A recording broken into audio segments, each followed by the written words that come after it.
अब हमारे पास क्वेश्चन आता है कि डिफ्यूजन क्या होता है। बहुत ज्यादा इंपॉर्टेंट है, थोड़ा नया टॉपिक है, थोड़ा ध्यान लगा करके पढ़ना तो समझ में आ जाएगा। डिफ्यूजन का मतलब होता है, इमेजिन करो कि छोले भटूरे बन रहे हैं। तो ये आपका किचन है और किचन में मम्मा आपके लिए छोले बना रही है। बहुत अच्छे लगते हैं ना हमको, तो ये छोले बन रहे हैं। तो जब ऐसा होता है, जब भी किचन में आपकी फेवरेट डिश बनती है, तब आप उसको सूंघते सूंघते उसको स्मेल करके किचन तक पहुंच जाते हो। इस प्रोसेस को हम लोग बोलते हैं डिफ्यूजन। डिफ्यूजन का मतलब तुम्हारा किचन तक जाना नहीं। डिफ्यूजन का मतलब हुआ किसी भी चीज का, जैसे अभी खाने का जो स्मेल था वो तुम्हारे नाक तक पहुंचा ना, दैट इज डिफ्यूजन। तो बेसिकली डिफ्यूजन का मतलब होता है इंटरमिक्सिंग ऑफ पार्टिकल्स।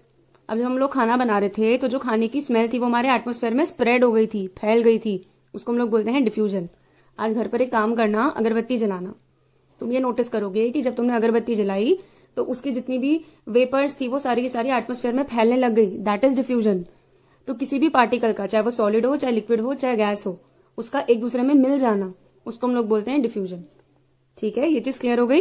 तो डिफ्यूजन का मतलब हुआ intermixing of particles from higher concentration to lower concentration. Higher concentration to lower concentration का क्या मतलब हुआ? मान लेते हैं कि आपने एक अगरबत्ती जलाई, ये आपके पास अगरबत्ती है। जब आप इसको जलाओगे तो सबसे ज्यादा जो गैस होगी, उसकी जो वेपर होगी, जो धुआं होता है, वो सबसे ज्यादा यहां होगा। तो ये कौन सी कॉन्सेंट्रेशन हो जाएगी? हाई कॉन्सेंट्रेशन हो जाएगी। और यहां से फैलेगा पूरे रूम में। क्यों? क्योंकि पहले तो रूम में धुआं नहीं था ना, तो कंसेंट्रेशन का मतलब हुआ अमाउंट। तो ये जो धुआं है ये ज्यादा अमाउंट से उस तरफ जा रहा है जहां पे धुआं नहीं है। तो इस चीज को हम लोग बोलते हैं डिफ्यूजन। तो अब हम लोग पढ़ेंगे इसके बाद डिफ्यूजन इन अमीबा। बहुत सिंपल है friends, as you can clearly see that all the vapour from this dhoop batti is incense stick is moving from low high concentration. This is the region of high concentration and it is intermixing in the environment. That is a region of low concentration. This is called diffusion.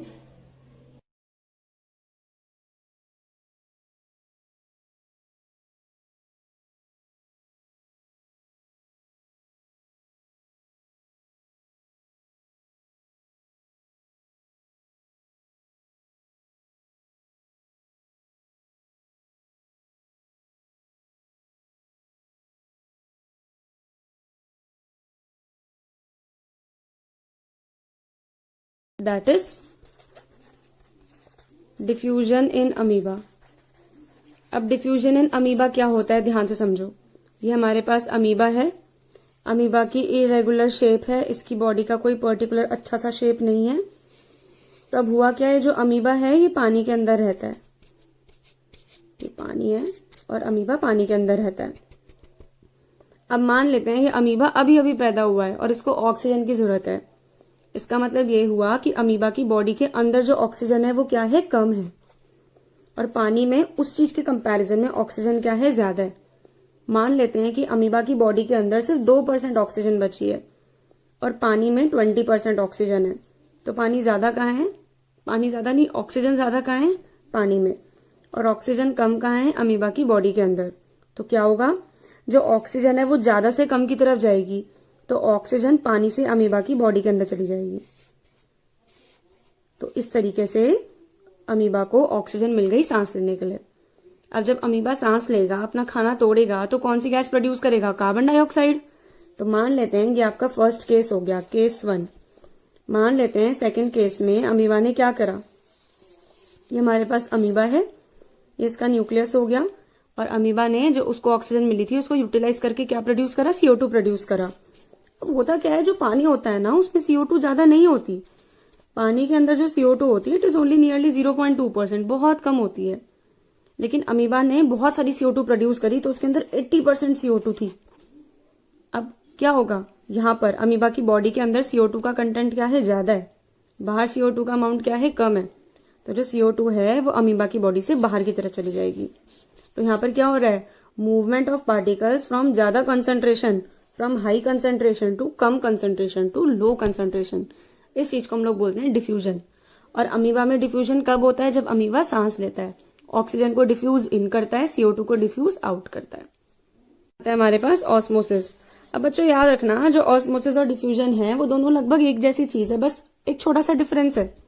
Osmosis भी वही होता है, the movement of particles from high concentration to low concentration. Diffusion भी यही था, the movement of particles from high concentration to low concentration. But फर्क क्या है?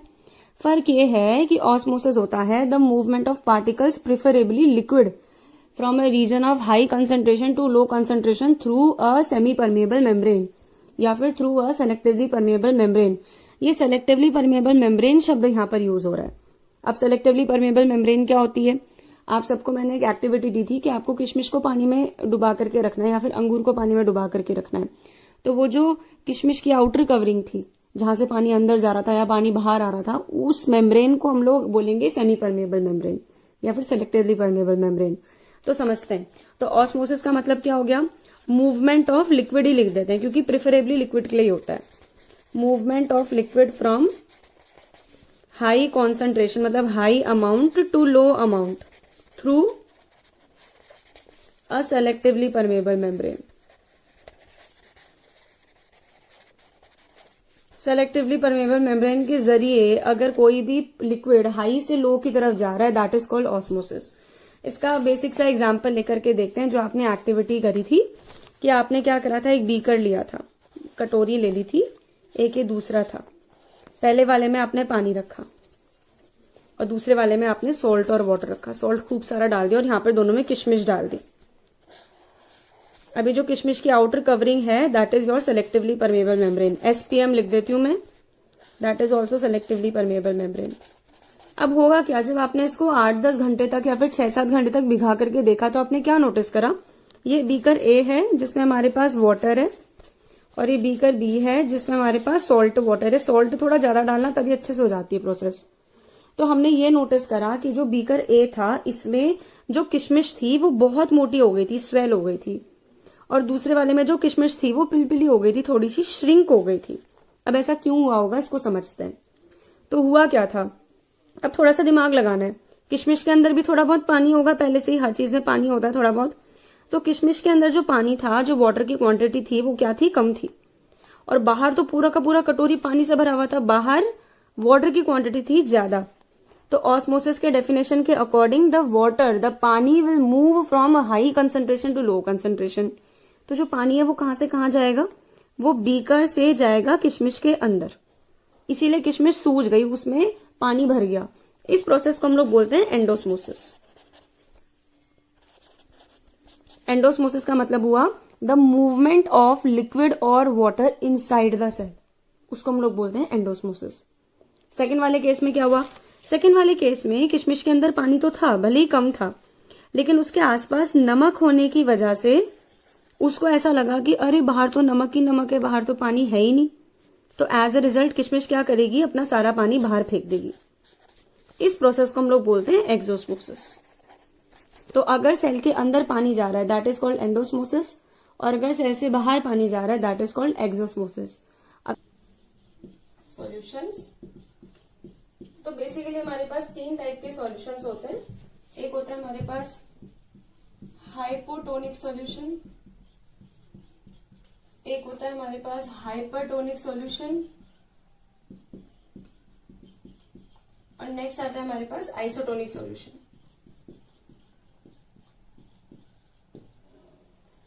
जो हाइपोटोनिक सॉल्यूशन होता है उसमें हाइपो से हिप्पो याद रखना, तो जो सेल होगा वो स्वेल करेगा।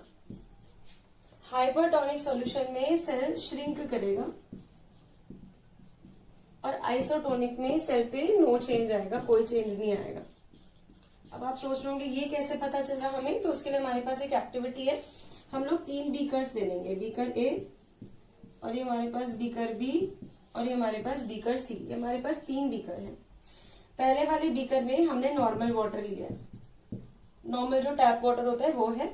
दूसरे वाले बीकर में हमारे पास जो पानी है उसमें बहुत ज्यादा सॉल्ट मिला रखी है, तो बीकर ए में तो we have normal water, beaker B में वी हैव सॉल्ट सॉल्यूशन, और बीकर सी में हमारे पास है एक स्पेशल सॉल्यूशन, कुछ केमिकल है। हमने क्या करा, तीनों बीकर में रात को एक एक रेजिन डाल दिया, किशमिश डाल दी। तो मैंने किशमिश डाल दिया, इधर भी मैंने किशमिश डाल दिया, इधर भी मैंने किशमिश डाल दिया, और इसे मैंने ऐसे ही 7-8 घंटे के लिए छोड़ दिया। जब मैंने सुबह उठ करके देखा तो मैंने क्या ऑब्जर्व करा, मैंने ये ऑब्जर्व करा कि जो बीकर ए है उसके अंदर जो किशमिश थी वो फूल गई, इट स्वेल्ड। जो बीकर नंबर 2 है उसमें जो किशमिश थी वो श्रिंक हो गई, वो सिकुड़ गई, पिलपिली सी हो गई। और जो थर्ड वाला बीकर है इसमें किशमिश पे कोई भी असर नहीं हुआ, वो जैसी थी एज इट इज है। अब इससे हम लोग क्या कंक्लूड करते हैं, इससे हमने ये कंक्लूड करा कि फर्स्ट वाले बीकर में जो किशमिश थी वो स्वेल इसीलिए हो गई क्योंकि बाहर आउटर एनवायरनमेंट में वाटर की कंसेंट्रेशन क्या है, हाई, और किशमिश के अंदर पानी का अमाउंट क्या है, कम। तो according to the definition of osmosis जो पानी है वो बाहर से अंदर की तरफ जाएगा, तो यहाँ पर एंडोस्मोसिस हो जाएगा।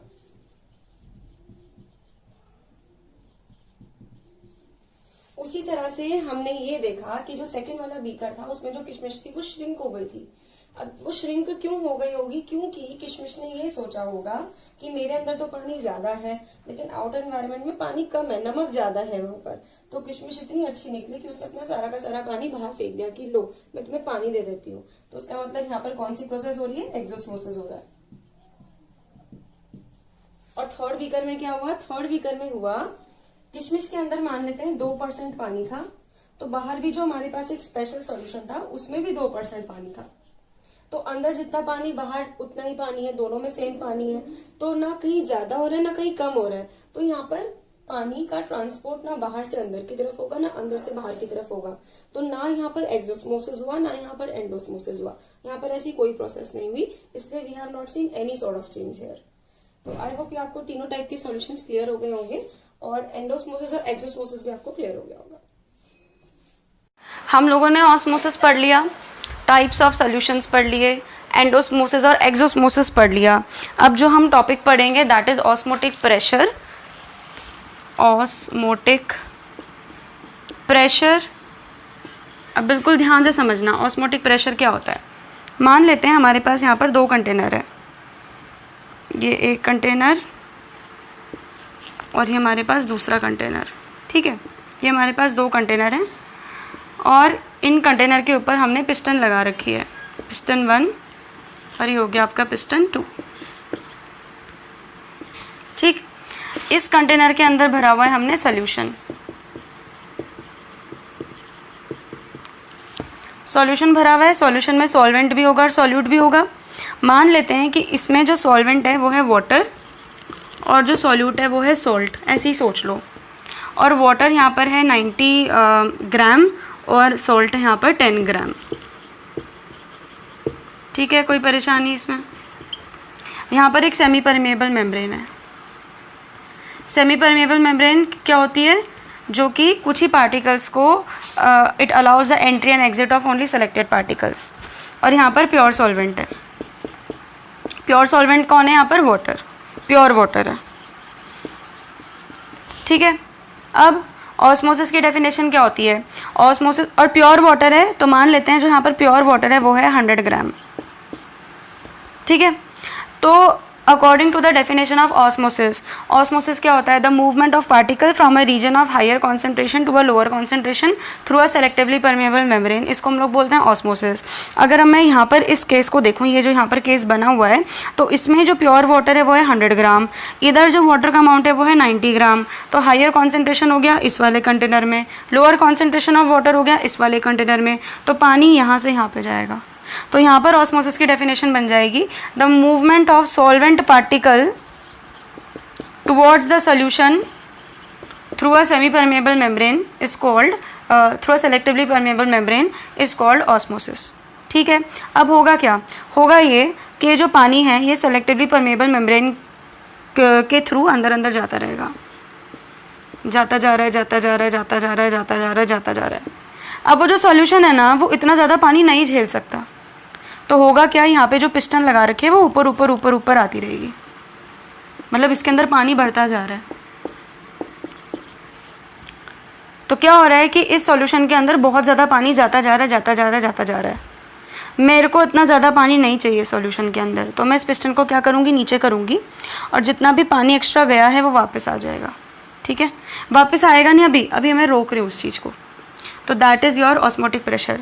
तो osmotic pressure is the pressure required to stop the process of osmosis. Osmosis की प्रोसेस को भाई रुक जाओ, और ज़्यादा पानी नहीं चाहिए मुझे अपने अंदर, तो उस प्रोसेस को रोकने के लिए जो हमने पिस्टन पे प्रेशर लगाया ना, उसको हम लोग बोलते हैं ऑस्मोटिक प्रेशर, और उसको हम लोग पाई से डिनोट करते हैं।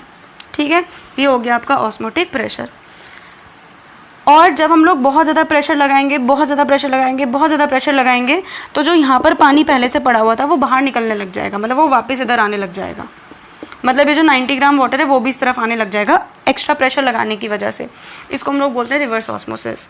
आप इसको इस तरीके से समझ सकते हो। अब जो मैं बोल रही हूँ बिल्कुल ध्यान से समझना। सोचो कि गर्मियों की छुट्टी थी, तुम अपनी नानी दादी के घर गए जिनके यहाँ भी जाते हो। अब हुआ क्या, तुम्हारे पेट में 2 रोटी की जगह थी, तुमने 2 रोटी खा ली, तुम्हारा सैचुरेटेड सॉल्यूशन तैयार हो गया पेट के अंदर। अब वो जो रोटी है वो सॉल्वेंट की तरह वर्क कर रही है, लेकिन जो तुम्हारी दादी नानी थी उन्होंने बोला ले बेटा एक और रोटी खा ले, तुमने एक और रोटी खा ली। फिर उन्होंने बोला ले बेटा एक और रोटी खा ले, तुमने एक और रोटी खा ली। अब तुम प्रेशर लगा रहे हो कि नहीं नहीं दादी और ज़्यादा रोटी मैं नहीं खा सकता। तो वो जो तुम प्रेशर लगा रहे हो ना दादी को रोटी खिलाने से रोकने के लिए, दैट इज़ ऑस्मोटिक प्रेशर। लेकिन ज़बरदस्ती तुम्हारी दादी तुम्हें खिलाती जा रही कि नहीं खाओ खाओ खाओ, तो दादी क्या कर रही है, सेलेक्टिव परमेबल मेम्ब्रेन से सॉल्वेंट डालने की कोशिश कर रही है, और तुम जो कि कंटेनर है तुम्हारा पेट, तुम बोलते जा रहे हो नहीं नहीं नहीं मुझे नहीं खाना, मुझे नहीं खाना। तुम क्या अप्लाई कर रहे हो, ऑस्मोटिक प्रेशर। अब इसी झगड़े में क्या हो गया, तुम्हारे पेट में जो भी था तुमने उल्टी करके बाहर निकाल दिया, तो वो हो गया रिवर्स ऑस्मोसिस। ठीक है, बहुत ही वाहियात एग्जाम्पल था, बट आई होप तुम्हें इससे याद रहेगा। तो ये चीज़ क्लियर हो गई।